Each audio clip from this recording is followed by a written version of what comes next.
दांत साफ कराने के बाद क्या मेरे दांत हिल जाएंगे? क्या मसूड़ों में से खून आएगा? मुझे झंझनाहट होती है, क्या वो बढ़ जाएगी? जी हाँ, ये ढेरों क्वेश्चंस पेशेंट के अक्सर हमें मिलते हैं जिनका जवाब मैं आज आप सबको देना चाहती हूँ। ये वीडियो ज़्यादा से ज़्यादा आप शेयर कीजिएगा, लोगों में अवेयरनेस हमें बढ़ानी है। और अगर आपको ज़रा भी लगता है ये वीडियो आपके लिए हेल्पफुल है तो ज़रूर इसे लाइक कीजिएगा, शेयर कीजिएगा और मेरे चैनल को सब्सक्राइब कीजिएगा।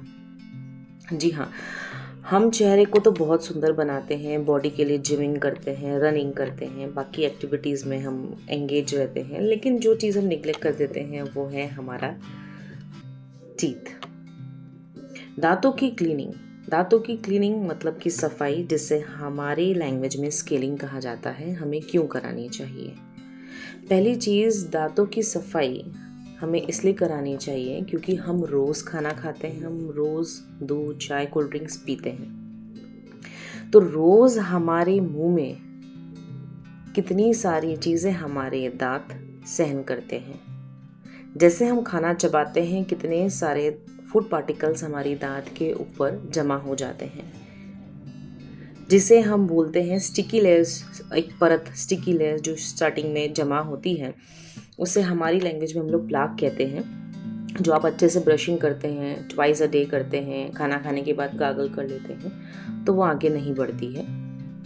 सेकंड, जब हम अच्छे से दांत की सफाई नहीं करते हैं और हमारा ओरल हाइजीन खराब होता जाता है, तो ये स्टिकी लेयर एक के ऊपर एक ये लेयर्स चिपकती चली जाती हैं और ये हार्ड लेयर बन जाती हैं, जिसे कैलकुलस कहा जाता है। जो नॉर्मल टूथ ब्रशिंग जो घर पे हम करते हैं उससे नहीं होने वाला, उसके लिए आपको डेंटिस्ट के पास जाना ही चाहिए। डेंटिस्ट के पास मशीन होती है, उसकी सहायता से वो जितने भी कैलकुलस और प्लाक आपके दांतों की लेयर्स पर लगे हैं वो सब निकाल देते हैं।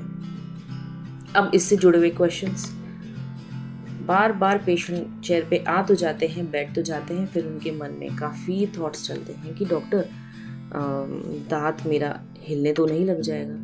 क्या मेरे दांत में सेंसिटिविटी बढ़ तो नहीं जाएगी? क्या ज़्यादा खून तो नहीं आने लगेगा? मुझे ऐसा लगता है मुझे अब ये नहीं कराना है। जी नहीं, डरिए मत। सबसे बड़ा रीज़न जो हमें लगता है कि दांत हिल रहे हैं, उसका रीज़न ये है कि जब हमारे दांत पे कचरा, गंदगी जमा हो जाती है, तो वो दांत और मसूड़ों के बीच में एक लेयर सी जमा हो जाती है। कितनी बार ऐसा होता है कि वो लेयर इतनी हार्ड होने से मसूड़े नीचे खिसकने लगते हैं और वो पत्थर आपके मसूड़ों और दांतों के बीच में जमा हो जाता है, जो कि दांतों को पकड़ के रखता है। अब जैसे ही डेंटिस्ट उस पत्थर को हटाता है, उस गंदगी को हटाता है, तो वहाँ गैप बन जाती है और पेशेंट को लगने लगता है, क्योंकि उसकी टंग बार बार वहाँ जाती है, उससे लगता है मेरे दांत तो हिलने लगे हैं, अब तो मेरे दांत हिलने लगे हैं, क्योंकि वो गंदगी हमने हटा दी। जो दांत और मसूड़े आपस में पकड़ बना रहे थे, वो गंदगी हमने हटा दी, तो उससे ऐसा लगने लगता है मेरे दांत हिल रहे हैं, जो कि ऐसा नहीं होता है।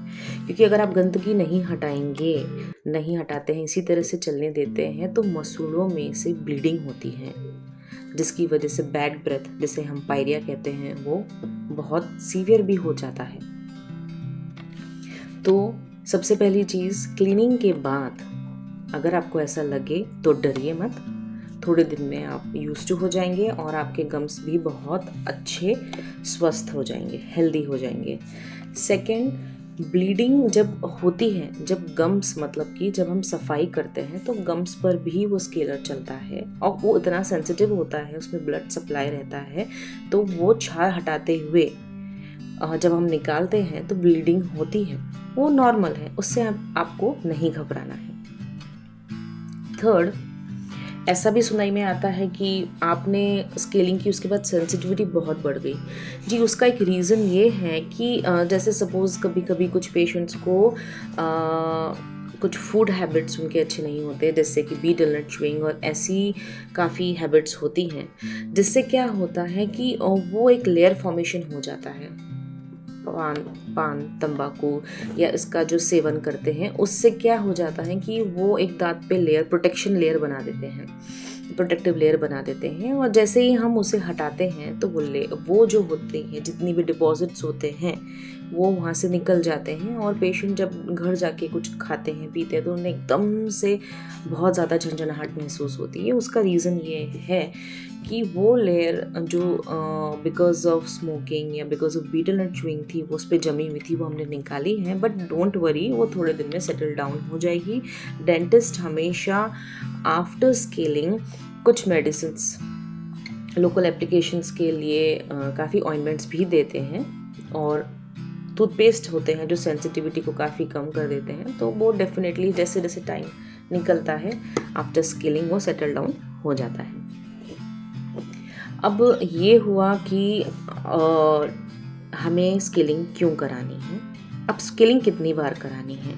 साल में 2 बार अगर आप स्केलिंग कराते हैं तो it's well and fine, it's a must. मैं बोलती हूँ इट्स अ मस्ट, बिकॉज आजकल हम क्या क्या खाते हैं और आजकल का जो खाना है वो भी इतना अडल्टरेटेड होता है। तो definitely you should go to dentist, nearby dentist आप जाइए, और आप रेगुलर चेकअप भी कराइए, और आप स्केलिंग ज़रूर कराइए।